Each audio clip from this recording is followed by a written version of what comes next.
저 방에 누가 있었던 거야? 내가 알아서 좋을 거 하나도 없어. 두 딸의 동맹, 그리고 숨겨진 세 번째 존재. 진짜 적은 누구인가?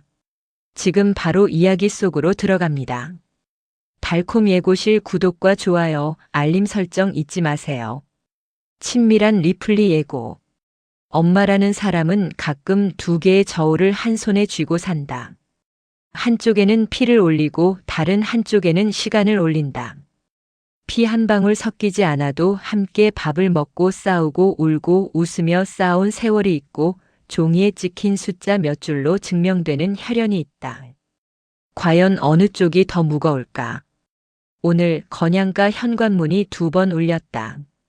첫 번째 초인종을 누른 여자는 피 한 방울 섞이지 않았지만 서류 위에서만 딸로 인정받아온 주영채였다. 두 번째 초인종을 누른 여자는 피로 이어져 있지만 34년을 남의 딸로 버려졌던 차정원이었다. 문은 2번 열렸지만 식탁의 자리는 하나뿐이었다. 한혜라는 그 식탁 앞에서 결정을 내려야 했다. 둘 다 내보낼 것인가, 둘 다 들릴 것인가.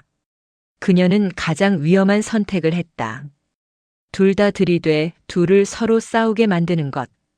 딸들이 서로를 견제하는 동안 자신은 안전하게 뒤에 숨을 수 있으니까. 하지만 엄마의 계산에는 한 가지 빠진 게 있었다. 두 딸 모두 선택받고 싶어 한다는 것. 그리고 선택받지 못한 쪽은 반드시 복수를 꿈꾼다는 것.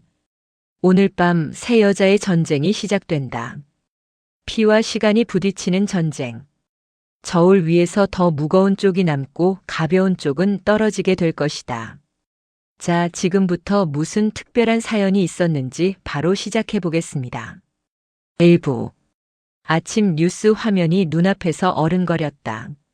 한혜라 부회장, 친딸 유기 의혹 파문 확산 건양그룹 주가 이틀 연속 하락세 버려진 딸 차정원, 건양가에서 전격 축출 재벌가 며느리의 충격 폭로, 시어머니가 친엄마였다.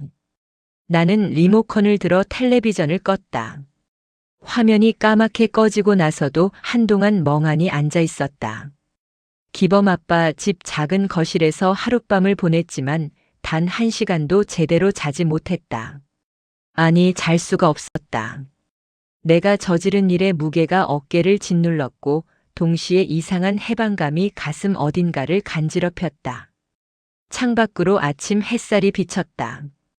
평범한 주택가의 평범한 아침이었다. 건양가에서 보내던 아침과는 완전히 달랐다. 거기서는 아침마다 윤비서가 스케줄을 알려주고 집사가 차를 준비하고 모든 것이 계획대로 움직였다. 여기서는 그냥 커피포트 끓는 소리와 새소리뿐이었다. 그런데 이상하게도 이 고요함이 싫지 않았다. 정원아, 밥 먹어. 미향 새엄마가 부엌에서 불렀다. 간단한 된장찌개와 계란말이가 식탁 위에 놓여 있었다. 건양가의 화려한 아침 식사와 비교하면 초라했지만 그 따뜻함은 비교할 수 없었다. 새엄마 고마워요. 고맙긴. 밥도 제대로 못 먹고 다녔을 텐데. 미향 새엄마가 내 앞에 밥그릇을 놓으며 말했다. 그 눈에 걱정이 가득했다. 나를 진심으로 걱정해주는 눈. 건양가에서는 본 적 없는 눈빛이었다. 숟가락을 들었다. 된장찌개 한 술을 떠서 입에 넣으려는데 휴대폰이 울렸다. 화면에 뜬 이름을 보고 나는 숨을 멈췄다. 어머니. 심장이 쿵 내려앉았다. 폭로 이후 처음 오는 연락이었다. 손가락이 떨렸다. 받아야 하나 말아야 하나. 잠시 망설이다가 통화 버튼을 눌렀다. 여보세요. 정원아. 혜라 어머니의 목소리는 평소보다 차분했다. 아니, 너무 차분해서 오히려 불안했다. 폭풍 전야의 고요 같은 목소리였다. 집으로 와. 네. 건양가로 와. 오늘 중으로. 짧은 명령이었다. 그리고 전화가 끊겼다. 삐 소리가 귀에 맴돌았다. 나는 한동안 휴대폰 화면만 바라봤다. 왜 나를 부르는 거지? 축출당한 며느리를, 자신을 세상에 팔아넘긴 딸을. 정원아, 왜 그래? 밥 안 먹어? 미향 새엄마가 물었다. 나는 휴대폰을 내려놓고 숟가락을 다시 들었다. 아니요, 먹을게요. 하지만 밥이 목으로 넘어가지 않았다. 된장찌개가 갑자기 짜게 느껴졌다. 그때 아버지가 방에서 나오셨다. 밤새 잠을 설치신 것 같았다. 눈 밑에 다크서클이 짙었다. 정원아, 뭔 일이야? 얼굴이 하얗네. 아빠, 어머니가. 한 부회장님이 저를 부르셨어요. 뭐? 아버지 표정도 굳어졌다. 불안한 침묵이 흘렀다. 아버지와 미향 새엄마가 서로를 바라봤다. 안 가면 안 되겠니? 가봐야 할 것 같아요. 뭔지 모르겠지만 끝을 내야 할 것 같아요. 아버지가 한숨을 쉬셨다. 깊고 무거운 한숨이었다. 그 여자가 헤라가 뭘 꾸미는지 모르겠다. 조심해라. 네, 알아요. 나는 밥을 몇 숟가락 더 떠먹고 일어났다. 옷을 갈아입고 거울 앞에 섰다. 거울 속 내 모습은 초라했다. 어젯밤 울다 지쳐 잠든 얼굴, 부은 눈, 창백한 피부. 건양가 며느리 시절에 화려했던 모습은 온데간데 없었다. 하지만 이상하게도 이 모습이 더 나 같았다. 가짜 이름 뒤에 숨어있던 내가 아니라 진짜 차정원. 아니, 차수아. 현관문을 나서려는데 아버지가 나를 불렀다. 정원아. 네. 뭐가 어떻게 되든 넌 내 딸이야. 그거 잊지 마라. 목이 메었다. 고개를 끄덕이고 문을 나섰다. 택시를 잡아타고 건양가로 향했다. 창밖으로 스쳐가는 풍경을 보며 생각했다. 그 집에서 나를 기다리는 건 무엇일까? 분노일까, 용서일까, 아니면 그 둘 다 아닌 무언가일까? 40분쯤 걸려서 건양가 대문 앞에 도착했다. 택시에서 내리는 순간 나는 이상한 광경을 봤다. 현관 앞에 누군가 서 있었다. 단정한 원피스를 입은 여자. 햇살을 받아 반짝이는 긴 머리카락. 돌아선 그 얼굴을 보는 순간 나는 발걸음을 멈췄다. 주영채. 진짜 주영채가 거기 서 있었다. 내 심장이 쿵쿵 뛰기 시작했다. 왜 이 여자가 여기 있는 거지? 영채도 나를 봤다. 눈이 마주치자 그녀의 입꼬리가 천천히 올라갔다. 그 미소가 얼마나 차가운지 등골이 서늘해졌다. 오랜만이네, 정원아. 영채가 먼저 입을 열었다. 목소리는 달콤했지만 그 속에 가시가 돋아 있었다. 아니, 수아라고 불러야 하나? 이부. 넌 여기서 뭐 하는 거야? 나는 최대한 차분하게 물었다. 하지만 목소리가 떨리는 건 숨길 수 없었다. 나? 내 자리 돌려받으러 왔지. 영채가 가볍게 대답했다. 마치 카페에서 커피를 주문하듯 자연스럽게. 내 자리? 건양가 며느리 자리. 원래 내 거였잖아. 그건 내가 훔쳐갔지. 내 이름으로. 말문이 막혔다. 틀린 말이 아니었으니까. 나는 주영채의 이름을 빌려서 이 집에 들어왔다. 그녀의 신분으로, 그녀의 배경으로, 그녀의 삶을. 그래, 인정해. 내가 내 이름을 썼어. 하지만 그게 내 자리라고. 넌 이 집에서 며느리로 산 적 없잖아. 그건 내가 가로챘으니까 그렇지. 영채가 한 발 다가왔다. 향수 냄새가 코끝을 스쳤다. 비싼 향수. 예전에 내가 쓰던 것과 비슷했다. 정원아, 아니 수아야. 넌 이제 여기서 뭐야? 축출당한 며느리? 버림받은 딸? 아님 그냥 복수에 실패한 불쌍한 여자? 닥쳐. 왜? 진실이 아파? 그때 현관문이 열렸다. 헤라 어머니가 문틈 사이로 우리를 바라보고 계셨다. 표정이 읽히지 않았다. 화도 아니고 슬픔도 아니고 그냥 무언가를 계산하는 눈빛이었다. 둘 다 들어와. 어머니의 목소리는 여전히 차분했다. 하지만 그 차분함이 오히려 무서웠다. 폭풍 전야의 고요 같았다. 현관을 지나 거실로 들어갔다. 익숙한 공간이었다. 며칠 전까지 내가 살던 집. 하지만 지금은 완전히 낯설게 느껴졌다. 마치 처음 온 남의 집 같았다. 세훈이 소파에 앉아 있었다. 나를 보자 일어서려다가 영채를 보고 다시 주저앉았다. 그 표정에서 혼란이 느껴졌다. 아내와 아내의 이름을 빌려간 여자가 나란히 서 있는 모습. 정상적인 사람이라면 누구나 혼란스러울 상황이었다. 태석 회장도 창가에 서 계셨다. 뒷모습만 보여주고 계셨는데 그 어깨가 굳어 있었다. 무언가 심각한 일이 일어나고 있다는 걸 온몸으로 말하고 있었다. 앉아. 헤라 어머니가 2개의 빈 소파를 가리키셨다. 나와 영채는 서로를 한번 쳐다보고 각자 소파에 앉았다. 마주보는 자리였다. 의도적인 배치 같았다. 침묵이 흘렀다. 견딜 수 없을 만큼 무거운 침묵. 시계 초침 소리만 똑딱똑딱 울렸다. 어머니, 무슨 일이세요? 세훈이 먼저 입을 열었다. 그의 목소리에서도 불안감이 느껴졌다. 오늘부터 이 집에 사람이 더 늘어날 거야. 네. 영채도 이 집에서 살 거야. 정원이도.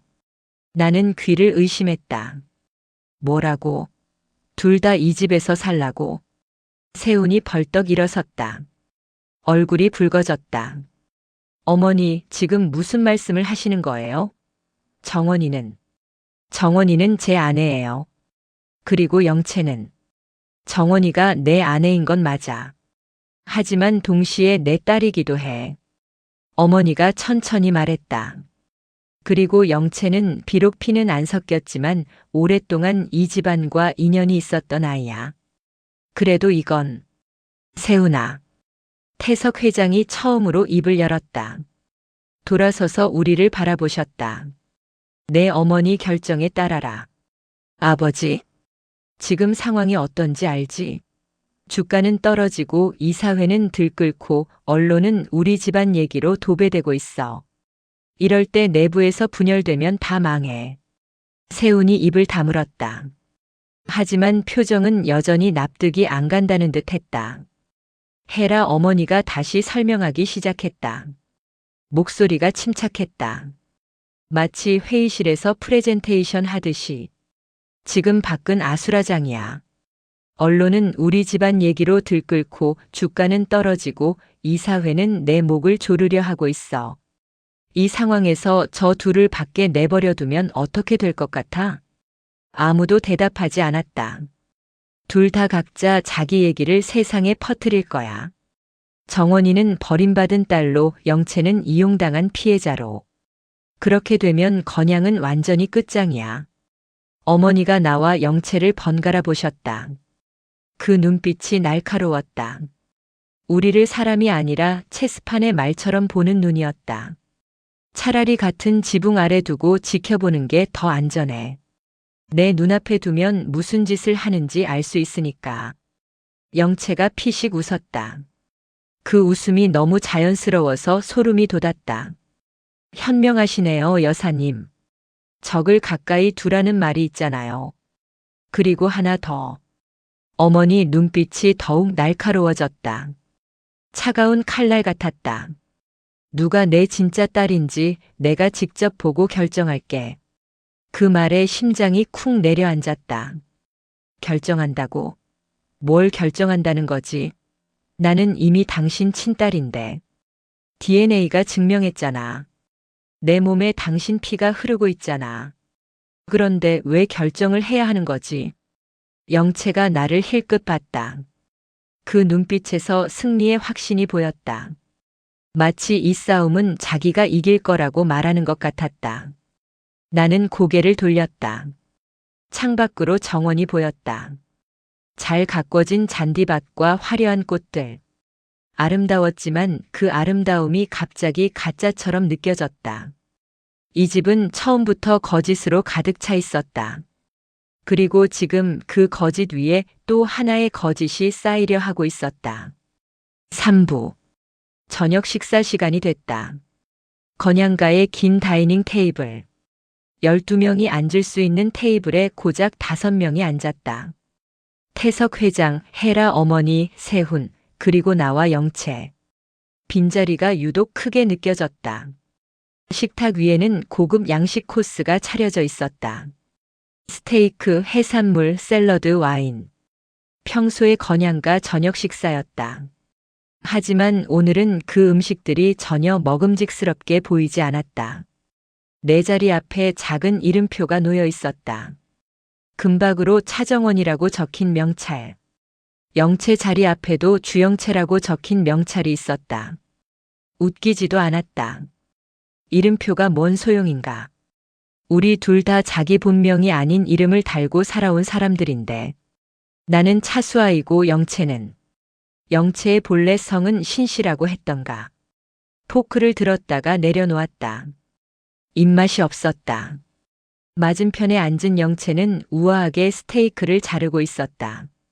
칼과 포크를 다루는 손놀림이 능숙했다. 오랫동안 이런 자리에서 식사해온 사람의 자연스러움이었다. 이 집을 지키고 싶니? 헤라 어머니가 갑자기 물으셨다. 누구에게 물은 건지 알 수 없었다. 아니, 둘 다에게 물은 거였다. 침묵이 흘렀다. 모두가 대답을 기다렸다. 영채가 먼저 입을 열었다. 저는요, 여사님이 키워준 빚을 갚고 싶어요. 목소리가 달콤했다.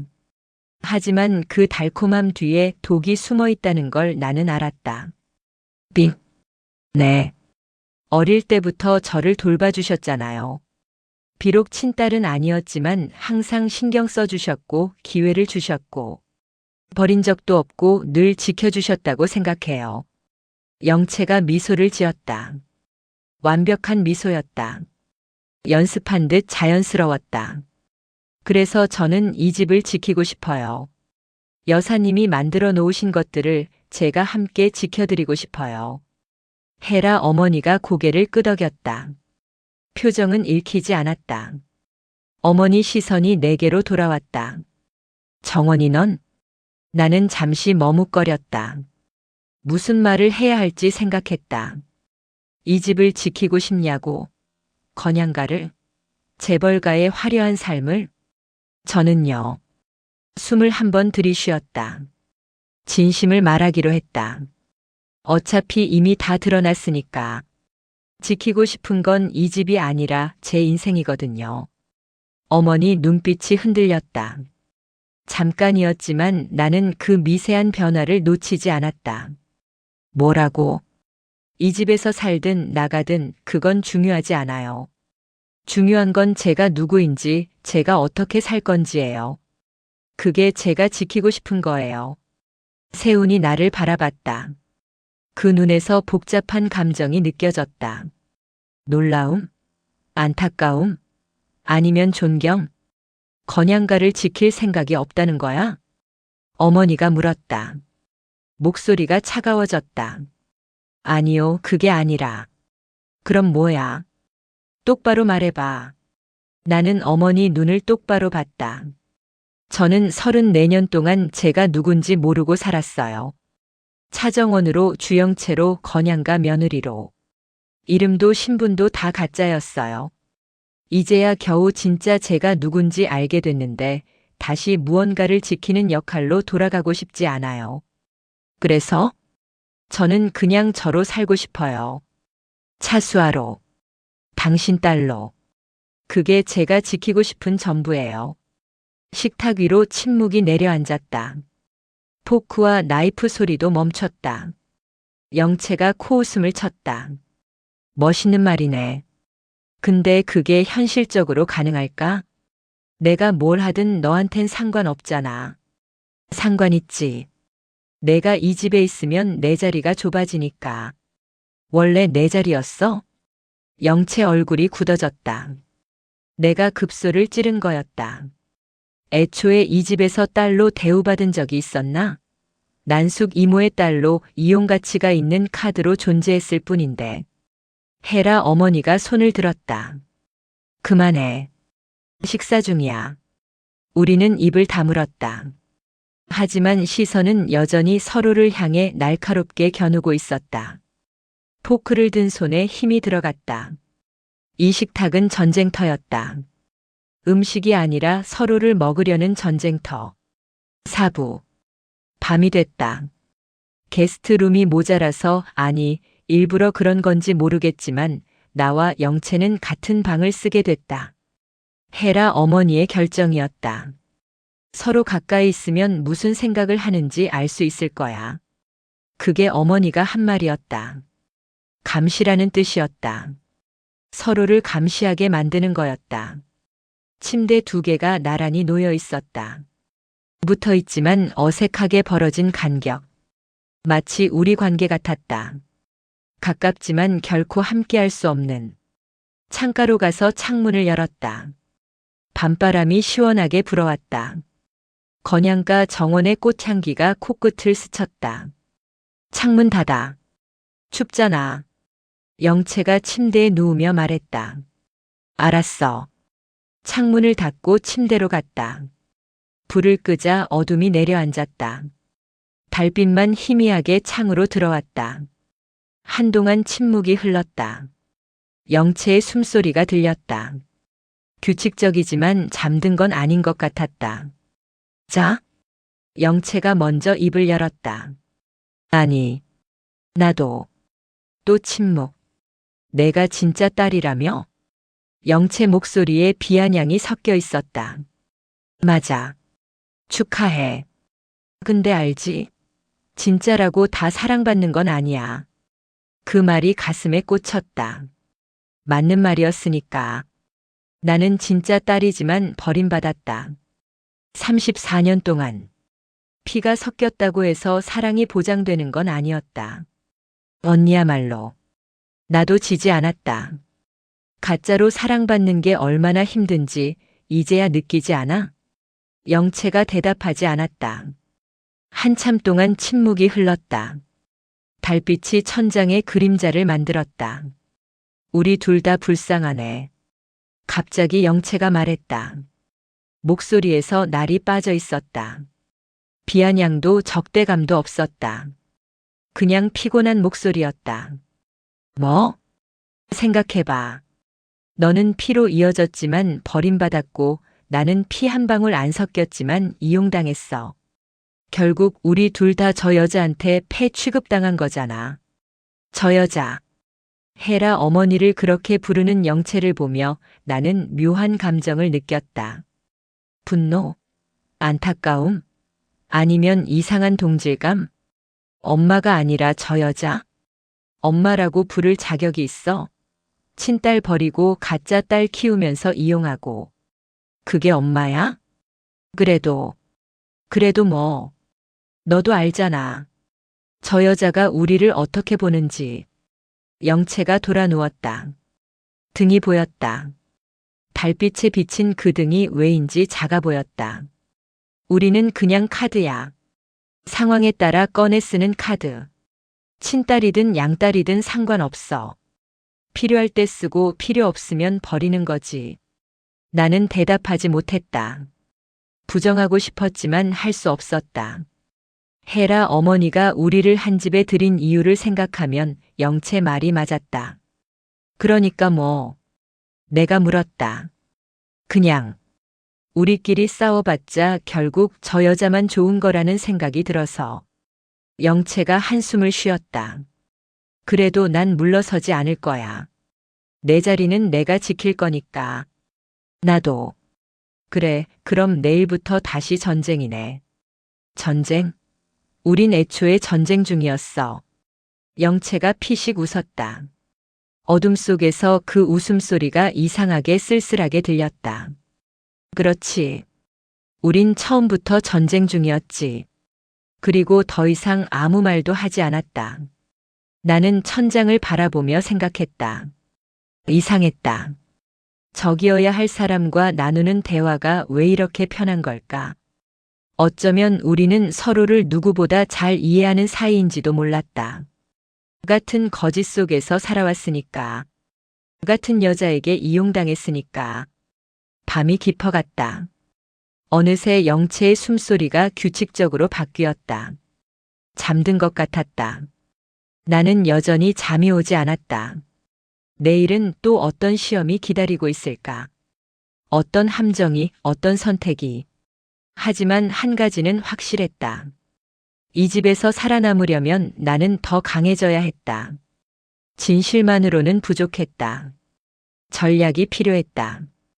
그리고 무엇보다 선택받고 싶은 이 마음을 버려야 했다. 엄마에게 인정받고 싶은 이 욕망을. 하지만 그게 가능할까? 34년을 기다린 마음을 하룻밤 사이에 버릴 수 있을까? 오부. 다음 날 아침 헤라 어머니가 나를 따로 불렀다. 서재 문을 열고 들어가자 어머니가 창가에 서 계셨다. 아침 햇살이 그녀의 실루엣을 비추고 있었다. 한 손에는 찻잔을 들고 계셨다. 앉아. 소파에 앉았다. 어머니도 맞은편 소파에 앉으셨다. 정원아, 부탁할 게 있어. 무슨 부탁이요? 요즘 재단 쪽 여론이 시끄러워. 내가 나 대신 사과문을 써줬으면 해. 사과문이요? 엄마가 무거운 짐을 혼자 지고 있었다는 내용으로. 넌 글 잘 쓰잖아. 그리고 어머니가 잠시 말을 멈추셨다. 찻잔을 테이블에 내려놓으셨다. 내가 쓰면 사람들이 믿을 거야. 친딸이 쓴 글이니까. 나는 아무 말도 하지 못했다. 사과문? 엄마를 옹호하는 사과문을? 내가? 어머니가 나를 바라보셨다. 그 눈에서 무언가를 읽으려 했지만 읽히지 않았다. 어렵지 않아. 그냥 진심을 담아서 쓰면 돼. 엄마도 힘들었다는 거, 엄마도 선택의 여지가 없었다는 거. 그런 내용으로. 저한테 그걸 써달라고요? 왜? 못 쓰겠어? 나는 입술을 깨물었다. 할 말이 많았다. 당신이 나를 버렸잖아요. 당신이 34년 동안 모른 척 했잖아요. 그런데 이제 와서 옹호해달라고요? 하지만 그 말 대신 다른 말이 나왔다. 생각해 볼게요. 어머니가 고개를 끄덕였다. 시간 줄게. 하지만 너무 오래 끌지 마. 여론은 빠르게 움직이니까. 어머니가 돌아서셨다. 대화는 끝이었다. 서재를 나오는데 복도에서 영채와 마주쳤다. 영채도 방금 어딘가에서 나온 것 같았다. 태석 회장 서재 쪽에서 온 것 같았다. 너도 불려갔어? 응. 뭘 하셨는데? 영채가 피식 웃었다. 그 웃음에 묘한 자신감이 담겨 있었다. 나한테는 가짜 딸 논란을 막으라고 하셨어. 내가 직접 나서서 언론 대응하라고. 그래서? 당연히 하겠다고 했지.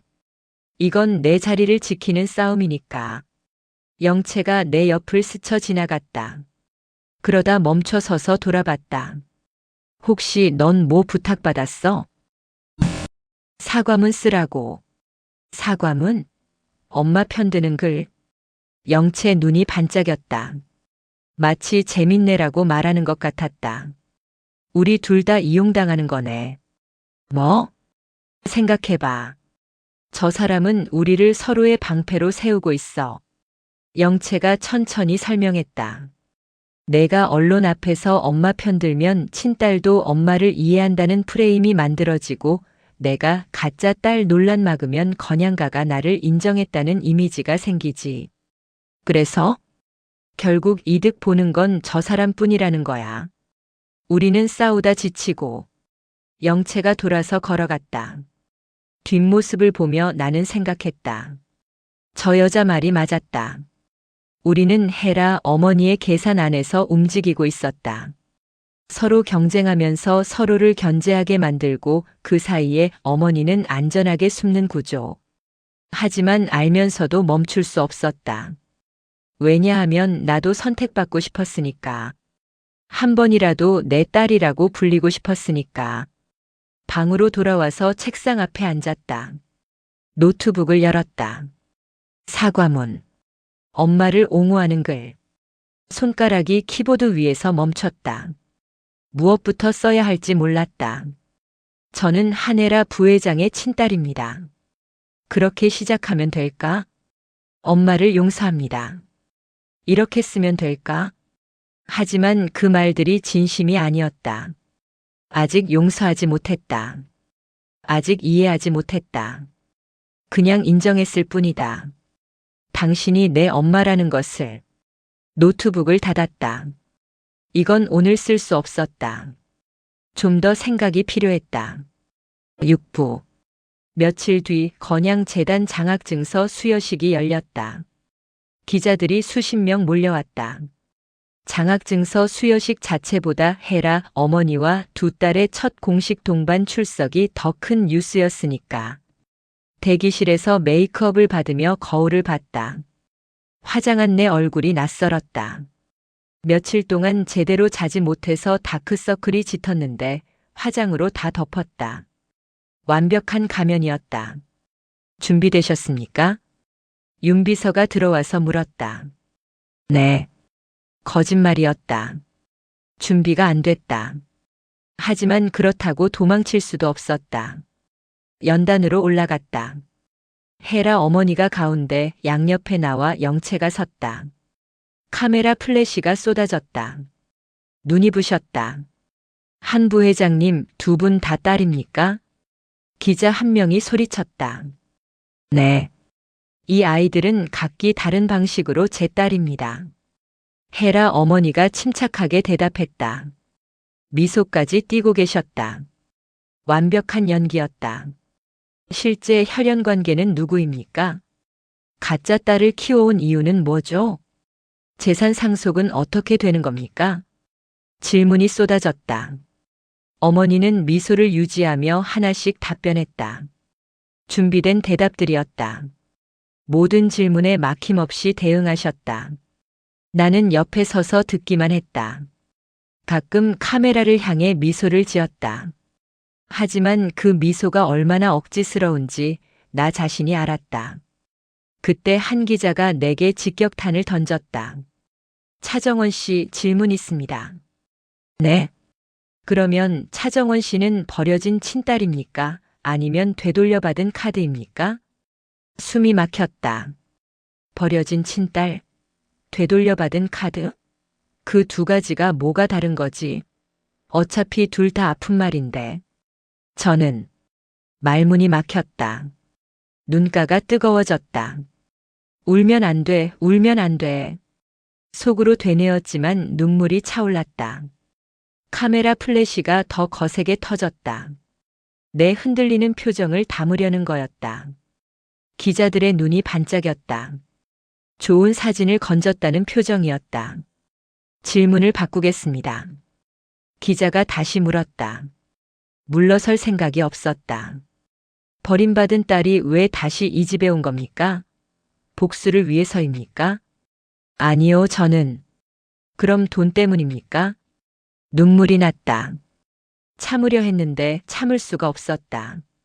카메라 앞에서 눈물을 흘리는 건 최악이었지만 몸이 말을 듣지 않았다. 그때 누군가 내 손을 잡았다. 혜라 어머니였다. 질문은 여기까지 하겠습니다. 제 딸이 지금 감정적으로 힘든 상태입니다. 어머니가 나를 감쌌다. 그 따뜻함이 진짜인지 연기인지 알 수 없었다. 하지만 그 순간만큼은 그냥 기대고 싶었다. 엄마 품에 안기고 싶었다.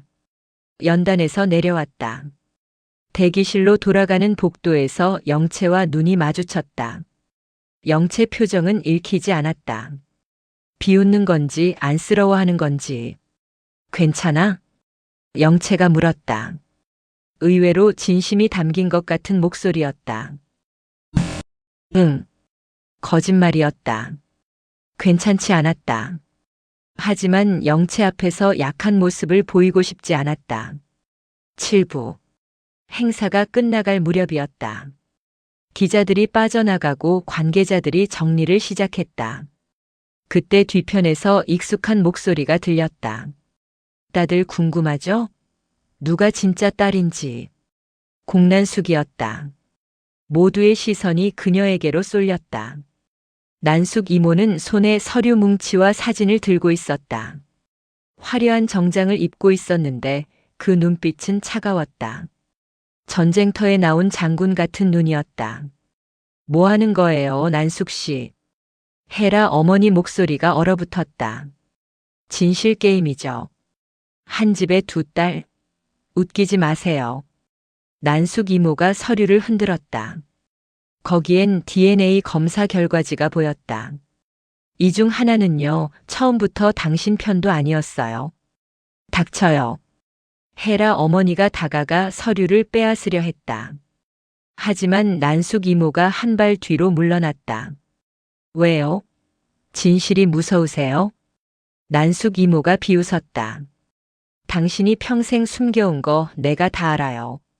왜 수아를 버렸는지, 왜 영채를 키웠는지, 그리고 목소리를 낮췄다.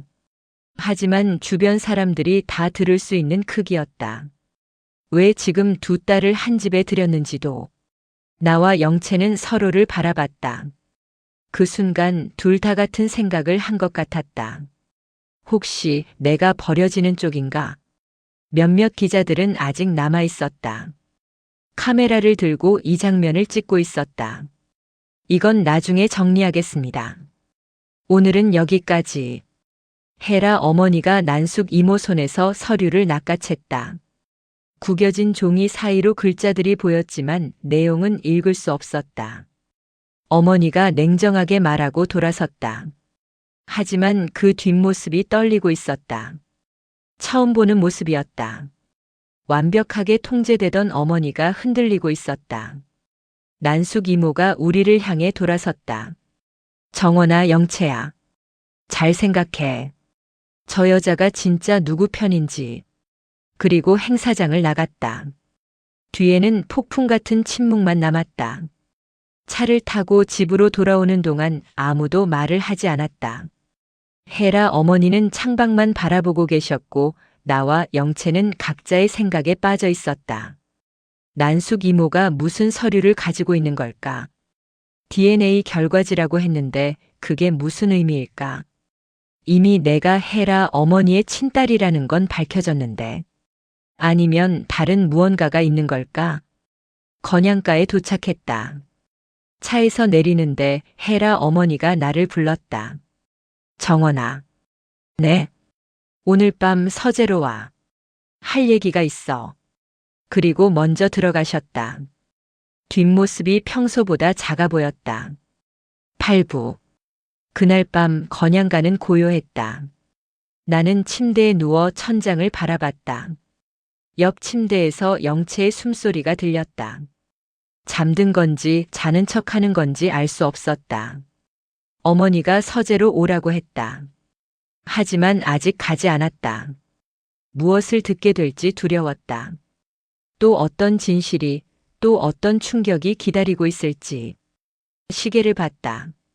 자정이 가까워지고 있었다. 일어났다. 조용히 방문을 열고 복도로 나왔다. 복도는 어두웠다. 발소리를 죽이며 걸었다.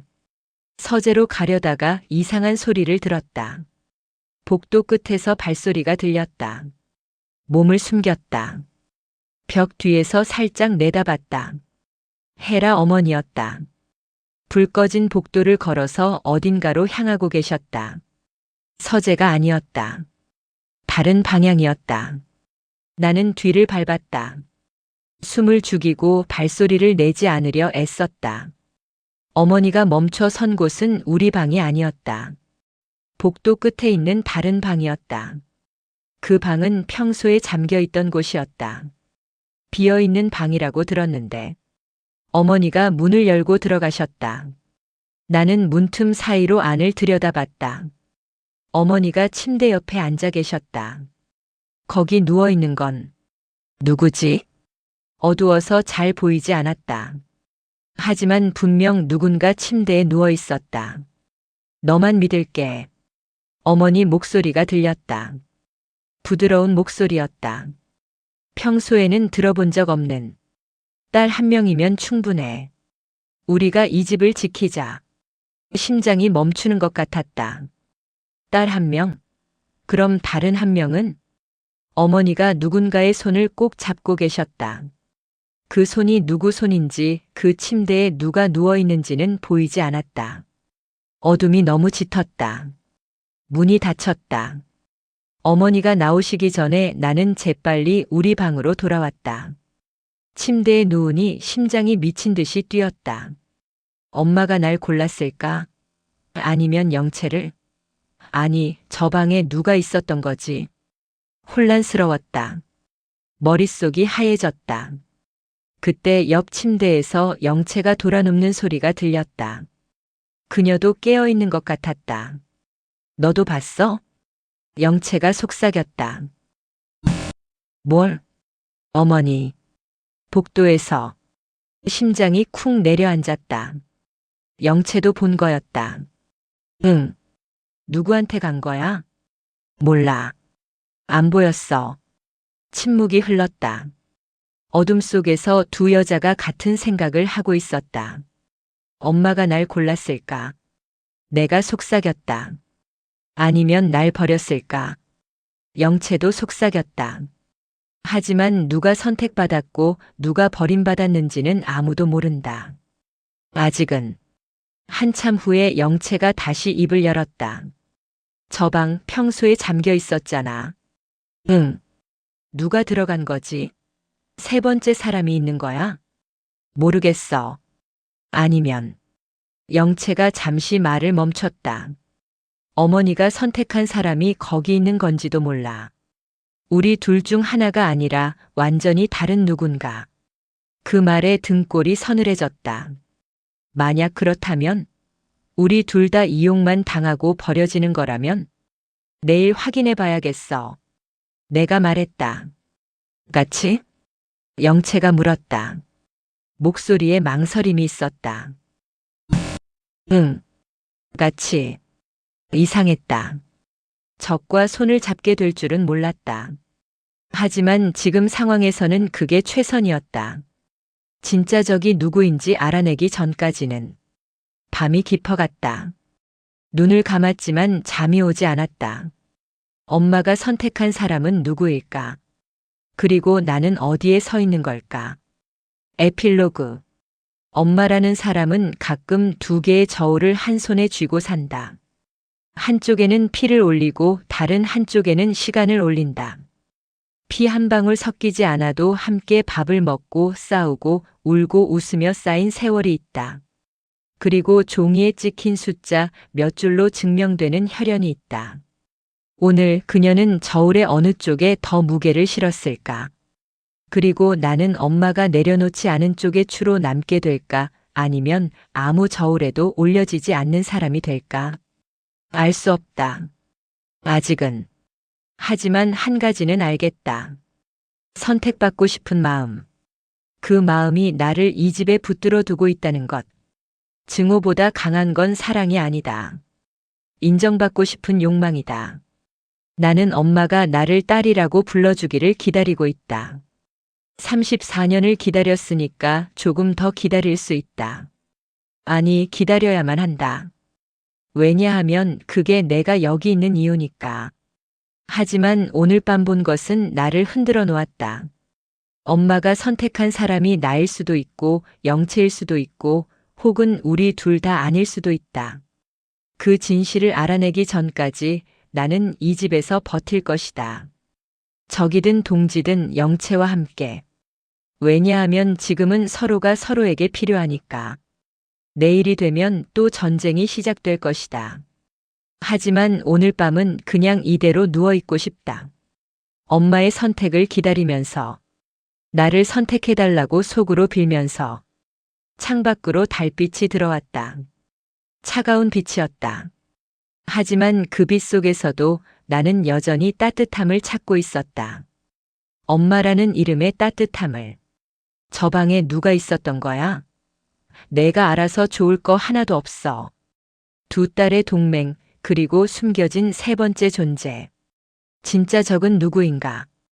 다음 이야기가 궁금하시다면 지금 바로 달콤 예고실 구독과 좋아요, 알림 설정까지 부탁드려요. 여러분의 작은 관심이 더 깊은 이야기를 만드는 힘이 됩니다. 다음 화에서 만나요.